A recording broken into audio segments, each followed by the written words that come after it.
Сәлем достар, бүгінгі видеомызға қош келдіңіздер. Достар, бүгін біз сіздермен бірге дәл осы 6 түрлі текстураны, былай айтқанда, бүгін процедуралық текстуралардың 6 түрлерін осы Blender бағдарламасының ішінде өзіміз қолмен ноттар арқылы жасайтын боламыз. Достар, видео басталмай жатып, арнамызға жазылып кетулеріңізді сұраймын. Қолдау білдіріп дегендей, алдымен достар, біз Blender бағдарламасына кіреміз, және Blender бағдарламасына кірген кезде астында қарайтын болсаңыздар, бізде уақыт шкаласының перне тақтасы тұрады. Дәл осы жерде бұрышына қарайтын болсаңыздар, бізде дәл осындай уақыттың смайлығы тұрады. Осы смайлықты басамыз, және Shade Editor деп тұрады. Дәл осы батырманы басамыз. Мұндағы бет достар ноттармен жұмыс жасау үшін арналған. Енді біз Shift батырмасын басып, және біз Plane объектісін аламыз. Мен өзім Plane объектісін алам, ал сіздер болса өздеріңіздің кез келген объектілеріңізге дайындап қойсаңыздар болады. Біз жасап жатқан процедуралық текстуралардың түрлерін. Енді достар, біз мұнда бұрышына қарайтын болсақ, жоғарыда рендеринг бөліміне өтеміз. Бізде рендеринг бөлімінде ашылады. Енді біз New батырмасын басамыз. Астында бізде жаңадан ашылған материалдың ноттары тұрады, және біз бұл ноттарға алдағы уақытта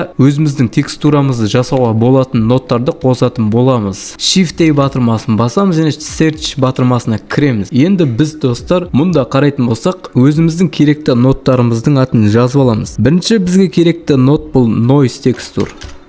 Міне мына жерде noise деп ағылшын тілінде жаздым, және менде noise текстур деп шықты. Дәл осы нотты аламыз, дәл осылай реттеп қойып аламыз. Енді біз келесі нотты аламыз. Search батырмасын басамыз. Енді біз color ramp деп жазамыз.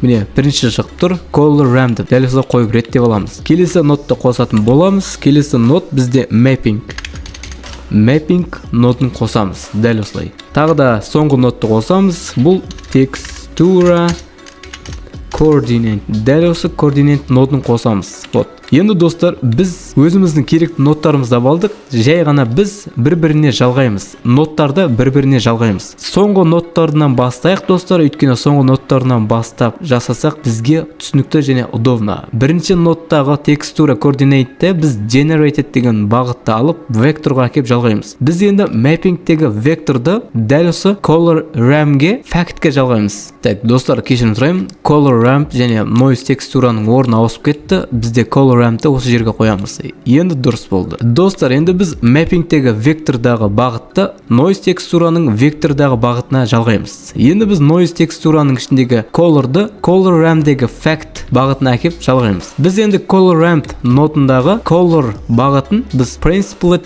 base color-ға әкеп жалғаймыз. Енді біздегі алғашқы процедуралық текстурамыз дайын достар. Мұнда қарайтын болсақ, color ramp деп тұрады. Осы жерде біз қара түстіні сәл көбейтеміз. Дәл осылай. Так, астына қарайтын болсақ, бірде 150 жазып қоямыз. Енді біз noise текстураның ішіндегі өлшемдерін өзгертсек болады. Әртүрлі scale, detail, және low channel, distortion деген сияқты бағыттарды өзгертіп, өзіміз тексеріп көрсек болады. Егер мен scale бағытын көбейтетін болсам, біздегі текстураның түрлері майдаланып кетеді. Егер бұл scale бағытын мен 1 сан немесе 1,5 санда көбейтетін болсам, бізде текстураның түсі өте үлкен болып кетеді. Бірақ бізде текстураның түсі Plane объектісінің бетіне көрінбейді. Сол үшін мен текстураны 30 деп қоя салам. Міне бізде енді бірінші процедуралық текстураның түрі көрінді достар. Так, mapping texture coordinate дегенге тимейміз достар. Mapping бағытына қарап, location және rotation және scale бағыттарын өзгертіп көрсек болады. Дәл осылай. Енді бұл жерде тек анимацияға ғана керекті нәрсе. Mapping бұл тек қана астындағы rotation, location және scale бағыттары анимацияларға керекті нот достар. Не болмаса мұндағы бағыттардың өзгеруін қамтамасыз етеді. Бұл айтқанда градустарын өзгеруін қамтамасыз етеді. Енді біз екінші процедуралық текстураны жасаймыз. Shift батырмасын басамыз, және біз GX бағытына қарай дәл осылай әкеп қойып аламыз.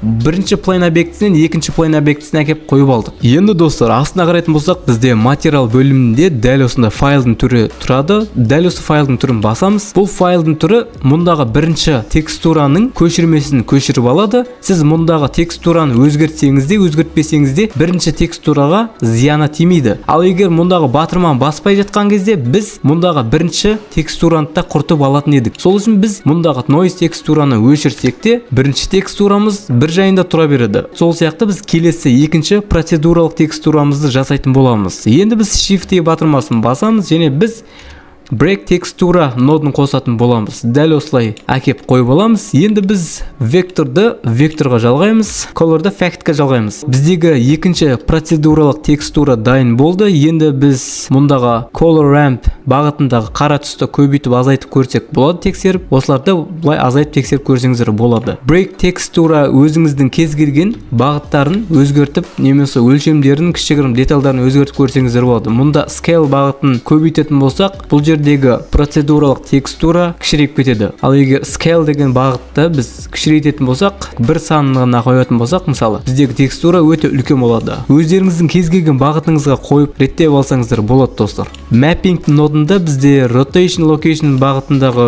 градусниктерді өзгертіп көріп, тексеріп көрсеңіздер болады.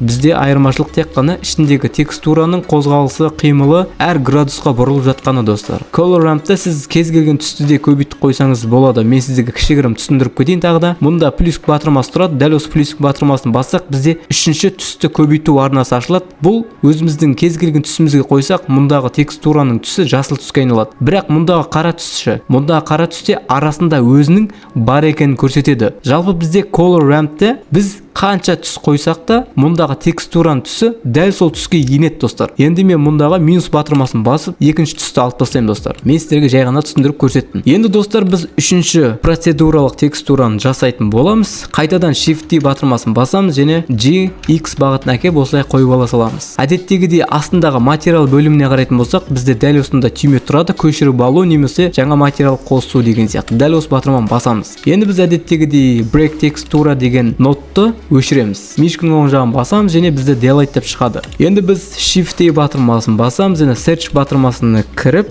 біз өзімізге керекті нодты аламыз. Вороной текстура деп жазамыз. Вороной текстура деп жазсақ, бізде дәл осындай нод шығады. Векторды әкеп, біз векторға жалғаймыз. Бұндағы colorды factқа жалғаймыз. Бізде үшінші процедуралық текстура жасалынды. Енді біз әдеттегідей өзіміз scale және detail, launcher, random деген сияқты кішігірім өзіміздің детальдарымызды өзгертіп тексеріп көрсек болады, достар. Scale бағытындағы өлшемдерін көбейтсем, мұндағы текстура кішірейіп кетеді, ішіндегі текстура. Ал егер қайтадан бір сан, екі санына қоятын болсам, текстураның ішіндегі өлшемдер өте үлкен болып кетеді. Сол үшін мен мұндағы өлшемді 16-15-ке қойып қоямын. 14-ке қойып қоя салайын. Mapping нодында бізде әдеттегідей дәл осы градусниктермен жұмыс жасау. Ішіндегі текстураның градусниктерін әр бағытқа бұрып көру, тексеріп көру. Сол үшін ғана. Ал color ramp нодына кіретін болсақ, бізде плюс батырмасын басып, үшінші түсті қолдану арқылы біз әртүрлі түске қойсақ болады. Мысалы, қызыл түске қойып кетейін. Мұндағы ақты көкке қоятын болсам, бізде көк пен қызыл араласқан болады. Қара түсте бар арасында, әрине. Осылай қойып көрсек болады, достар. Біздегі үшінші процедуралық текстура дайын. Енді біз, достар, әдеттегідей Shift батырмасын басамыз және GX бағытына қарап дәл осылай әкеп аламыз. Әдеттегідей біз материал бөліміне қарасақ, бізде тағы да көшіріп алу батырмасы тұрады. Осы жердегі батырманы басамыз. Енді біз вороной текстураны өшіреміз, мишканың оң жағын басамыз. Енді біз Shift батырмасын басып, іздеу батырмасына кіреміз және біз Wave текстура деп жазамыз. Дәл осы нодты әкеп қойып аламыз. Енді біз mapping вектор бағытындағы векторды біз wave текстураның ішіндегі векторға жалғаймыз. Colorды біз factқа жалғаймыз. Біздегі үшінші процедуралық текстура. Бұл процедуралық текстураны мұнда қарайтын болсақ, wave текстураның бірінші бағытында bands деп тұрады. Осы жердегі bandsті біз rings дегенге ауыстырып қоямыз. Rings дегенге ауыстырып қоятын болсақ, енді астында scale деп тұрады. Осы жердегі scale бағытын біз дәл осылай көбейтеміз. Және қайтадан ringстің астына қарайтын болсақ, X батырмасы тұрады. Дәл осы X батырмасын біз Z бағытына қойып аламыз. Енді бізде дұрысталды. Енді бізде scale деген бағытты сәл азайтамыз. Примерно бір 10-11 қылсақ, 10-ды қоя салайын. Астында distortion деген бағытты да өзгертіп көрсеңіздер болады. Мұндағы шеңберлер айнып кететін бағыт болып есептеледі. Былай айтқанда абстракциялық текстураға айналып кетеді, достар. Ішіндегі майда детальдарды дәл осылай қосып көрсеңіздер болады. Mapping нодына қарайтын болсақ, бізде rotation бағытындағы Y бағытын біз примерно бір 40 деп қоя салайық. Жоқ, -40 деп қоя салайық. X бағытын көрейік. X бағытындағы 38 деп қояйық. 38. Примерно 38 немесе 40 деп қоя салайық. 40-38. Міне, достар, біздегі төртінші процедуралық текстура, достар. Әдеттегідей color rampқа кіріп өздеріңіздің қалаған түстеріңізге қойсаңыздар болады. Енді, достар, біз қайтадан Shift батырмасын басасыздар және X бағытына әкеп дәл осылай қоясыздар. Бұл біздегі 5-ші процедуралық текстура. Енді біз әдеттегідей астында материал бөліміне жанына қарайтын болсақ, бізде көшіріп алу батырмасын тұрады. Дәл осы жерде көшіріп алу батырмасын басамыз. Енді біздегі ноттар арасында wave текстураны мишканың оң жағын басып, delete батырмасын басып өшіріп тастаймыз. Бізге бұл нот керек емес. Енді біз қайтадан shift батырмасын басамыз. Текстура бағытына біз checker текстураны аламыз, дәл осы жерге қоямыз. Әдеттегідей векторды біз векторға жалғаймыз және checker текстураның ішінде colorды factқа жалғаймыз. Біздегі текстура көргендеріңізде ашылды. Мұнда байқайтын болсаңыздар, біздегі текстура өзгеріп кеткен және градустері өте қисық болып тұр. Бұл rotation бағытындағы градустер, достар. Біз бәрін белгілеп аламыз және 0 деп қоя саламыз. 0 санына қойдық. Енді біз әдеттегідей мұндағы түстерді қайтадан қара түсті дәл осылай көбейтсек, ақ түске қарай апарсақ, біздегі түс шахмат тәрізді текстура пайда болды. Енді бізде мұндағы түсті көбейтіп азайтсақ болады. Мұнда азайтсақ сұр түске боялады, жаңағы көбейтсек қара түс әртүрлі түске қойсақ болады. Мысалы, қара түсті басасыздар, дәл осылай көтеріп алып, көкке не болмаса жасыл түске немесе сары түске қойсаңыздар болады, достар. Mapping нодына кіріп, өзіңіздің текстураңыздың айналмалы бағыттарын реттеп алсаңыздар болады. Өзгертіп дегендей, бізде checker текстураның ішінде тағы да текстуралар бар. Астында қарайтын болсаңыздар, color 1, color 2 деп тұр. Бұл нені білдіреді, достар? Бізде алдағы уақытта checker текстурасына тағы да біраз ноттар қосу арқылы мұндағы шахмат тәрізді текстураның түрін өзгертсек болады деген сөз, достар. Енді, достар, біз 5-ші процедуралық текстураны жасадық. Енді біз 6-шыны жасайтын боламыз. Қайтадан shift D батырмасын басамыз, G және X бағытына қарай дәл осы тартамыз, достар.